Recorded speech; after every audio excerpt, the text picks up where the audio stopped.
The Mona Lisa's enigmatic smile hides secrets. Millions have stood before her, captivated by what lies beneath the surface. It was this same hunger for hidden truth that catapulted a little-known secret society into global fame. In my novel, the world was introduced to the Priory of Sion.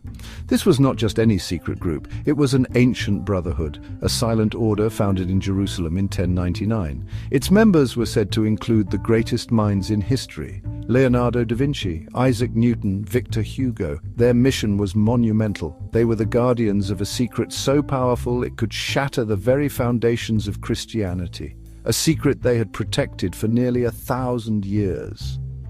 The central claim was breathtaking in its scope. The Priory of Sion, the story went, guarded the bloodline of Jesus Christ. They protected the descendants of a sacred union between Jesus and Mary Magdalene. This was the true Holy Grail, not a cup but a royal bloodline. The idea electrified readers around the globe. It suggested that history as we knew it was a carefully constructed narrative, a lie designed to conceal a woman's rightful place at the heart of the faith. The Priory was the keeper of this truth, a silent force moving through the centuries, waiting for the right moment to reveal its explosive secret to the world. It was a narrative of power, faith, and a hidden history just waiting to be discovered.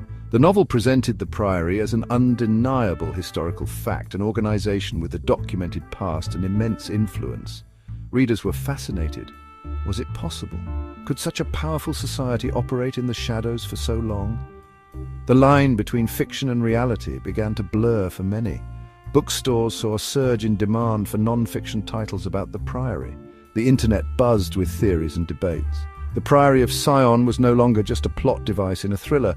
It had become a subject of intense public curiosity. Millions began to question the history they had been taught, all because of the tantalizing possibility that this ancient brotherhood was real.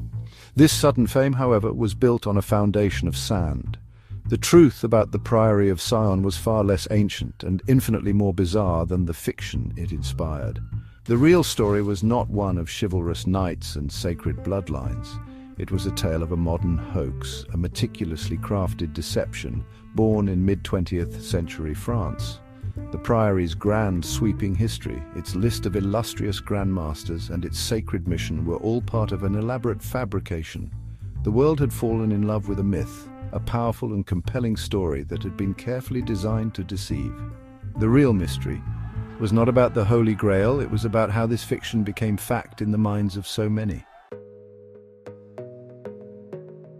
The modern myth of the Priory of Sion was not unearthed from ancient archives. It was invented in 1956. The architect of this grand hoax was a Frenchman named Pierre Plantard. He was a man with a penchant for esoteric lore and a deep desire for significance. Plantard founded a small local association in the French town of Annemasse and named it the Priory of Sion. This initial group had little to do with crusading knights or sacred bloodlines. Its stated goals were far more modest, focused on local housing issues.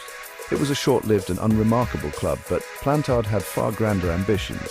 He dreamed of connecting himself to a lost lineage of French kings, the Merovingians.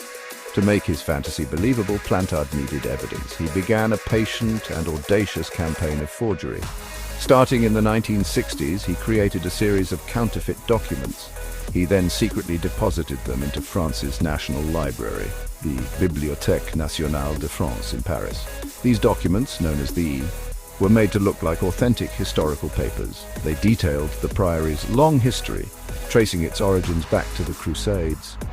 Most importantly, they listed a succession of famous Grand Masters, a who's who of European intellectual history. And of course, they linked the Priory to the Merovingian bloodline, positioning Plantard himself as the last secret descendant. The myth gained serious traction with the publication of the 1982 book. The authors, Michael Bagent, Richard Lee, and Henry Lincoln, had stumbled upon Plantard's forged documents during their research for a BBC documentary. Taking the at face value, they expanded upon the myth. They were the ones who connected the Priory's purpose to protecting the bloodline of Jesus Christ. The book became an international bestseller, lending a veneer of journalistic credibility to Plantard's elaborate fiction. It presented the Priory as a real, influential organization, and the public was enthralled. The hoax was no longer a private fantasy, it was a public phenomenon. For a time, Plantard reveled in the attention. He was the enigmatic figure at the center of a global mystery. He gave interviews, hinting at his secret royal identity and the Priory's immense power. The story he had so carefully constructed was now being debated by millions. He had successfully inserted his own invented history into the public consciousness. What had started as a small club in a provincial town had morphed into a legend of epic proportions, all thanks to a handful of fake documents and a deep-seated public desire to believe in a hidden history. The stage was set, the lie was told, and the world was listening intently.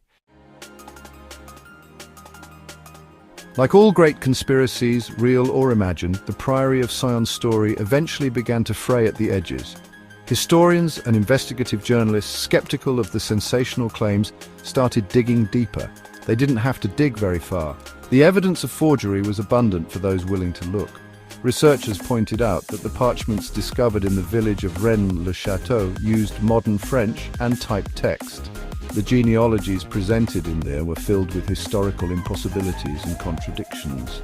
The entire paper trail, which seemed so convincing to believers, was revealed to be a modern creation, expertly planted to mislead the curious. The final nail in the coffin came from the creator himself. In 1993, Pierre Plantard's world came crashing down. During a legal investigation into an unrelated matter, a judge questioned him about his claims of being the true king of France. Faced with the scrutiny of the law, Plantard's grand fantasy crumbled. He confessed under oath that he had fabricated everything. He admitted to inventing the Priory's ancient history, to forging the documents, and to creating the list of illustrious grand masters. The man who claimed to be the guardian of the world's greatest secret was in fact the author of its most elaborate lie. The hoax was officially exposed. The confession confirmed what meticulous researchers had already concluded. They discovered that Plantard had collaborators who helped him create and plant the forged documents. One key accomplice, Philippe de Cherizet, later admitted to faking the parchments, even stating he had used modern stationery and writing materials. It became clear that the Priory of Sion was not an ancient order, but a mid-20th century project driven by personal ambition and a flair for the dramatic. The entire legend, from the Knights of 1099 to the bloodline of Christ, was an invention. The secret society that had captivated millions was nothing more than a fiction. Despite the confession and the overwhelming evidence, the myth refused to die. The story was simply too good. It had taken on a life of its own, becoming a modern legend independent of its creator. The exposure of the hoax was reported in academic journals and French newspapers, but it barely made a ripple in the vast ocean of popular culture. The narrative presented in and later amplified in was far more compelling than the mundane truth of a French hoaxer. The secret of the Priory of Sion was out, but many people simply chose not to believe it. Why does the story of the Priory of Sion persist even after being thoroughly and publicly debunked? The answer lies deep within the human psyche. We're drawn to mysteries. We are fascinated by the idea that there is more to the world than meets the eye. The concept of a secret society, a group of powerful individuals manipulating history from the shadows, speaks to our desire for a hidden order in a chaotic world. It suggests that major events are not random but are part of a grand secret plan. This narrative is inherently more exciting and satisfying than the often complex and messy reality of history. The Priory of Sion offered a key to unlock this secret world. Furthermore, the Priory myth taps into a powerful stream of counter-narrative and skepticism towards established authority. The story challenges the official version of history, particularly the history of the Christian Church. For those who feel disenfranchised or distrustful of mainstream institutions, the idea of a suppressed truth is incredibly appealing. It validates their suspicion that they have been lied to. The Priory of Sion provides a compelling alternative history, one where hidden knowledge is preserved by a noble few against the forces of oppression. It is a story of the ultimate underdog, a secret lineage waiting to reclaim its rightful place. The enduring popularity of the Priory hoax is a testament to the power of storytelling. A well-told lie can be more influential than a poorly told truth. Pierre Plantard, whatever his flaws, was a masterful storyteller. He crafted a narrative that contained all the elements of a timeless legend: ancient secrets, powerful symbols, famous heroes, and a challenge to the established order. This story was then polished and amplified by authors and filmmakers who presented it to a global audience hungry for mystery. The fiction became a cultural touchstone, a piece of modern folklore that is now nearly impossible to erase from our collective imagination. In the end, the Priory of Sion's true legacy is not as an ancient brotherhood, but as one of the most successful hoaxes of the 20th century. It serves as a powerful reminder of our own credulity and our profound attraction to conspiracy. It was never a real historical society. It never protected a sacred bloodline, and Leonardo da Vinci was never its grand master. It was an inventive fiction that masterfully played on our deep-seated love for a good secret. The Priory of Sion is a monument to the idea that we often prefer the beautiful, intricate lie to the simple and sometimes disappointing truth.